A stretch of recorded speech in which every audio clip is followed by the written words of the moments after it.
Imagine you're in charge of a big construction project that's really important. You can't just trust any builder. You've seen the news reports about builders that don't have the right certification or go bust leaving the job half done, costs blow out, or take way too long to get the job done. You just can't get anyone to do the job. You want someone with experience, someone you can trust, because someone you trust has given them a good recommendation. Someone who's successfully completed projects like this one before. Someone who will be there to fix problems down the track if and when they emerge. And when it comes to preparing and planning, you'll need to budget, allow for cost increases and contingencies. You want to make sure you not only have the right type of building with the right amount of space, you also need to make sure it's going to be structurally sound and able to withstand extreme elements. You need solid foundations. The ground needs to be correctly prepared. The materials need to perfectly complement the location, conditions, and be strong enough to stand the test of time. That all seems reasonable and logical, right? But now consider how God works in the world. Have you read the Bible? God seems to regularly choose the wrong person for the job, particularly the guys. Abraham was told to walk before God and be blameless, but then went and passed his wife off as his sister so he didn't get into trouble. Joseph was a spoiled brat with a taste for revenge. Moses couldn't speak in public, not to mention he murdered an Egyptian. David was unfaithful. And these are some of the foundational people God chose. Go figure.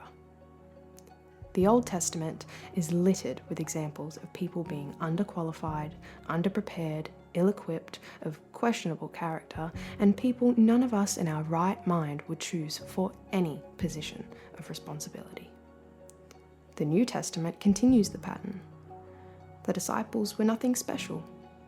Tradies, fishermen, and a tax collector. No one liked tax collectors. Peter said dumb things. A lot. Thomas was impatient, and why keep Judas around when in the end he was always going to be the bad guy? Paul was no saint when he started off. From the privileged elite persecuting Christians for fun.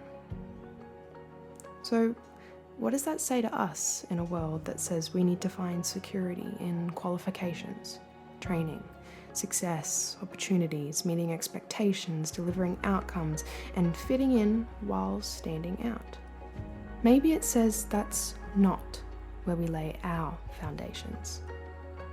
Maybe it says that we don't need to be extraordinary, exceptional, pure or spotless, have the most talent or the best location, facilities, or team.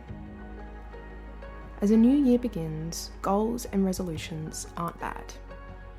But the best foundation we can lay for the year ahead of us is to know who we are and why we are. And the love of God, the life, death, and resurrection of Jesus, and the active work of the Holy Spirit are all we need to answer those questions. Lord, build your kingdom. Build it in and through us, shaky foundations as we might be. Hold us together by your grace, forgiveness, and power, that we might be your agents of mission and ministry in a world where everything is always shifting. Might we know our only firm foundation is found in you.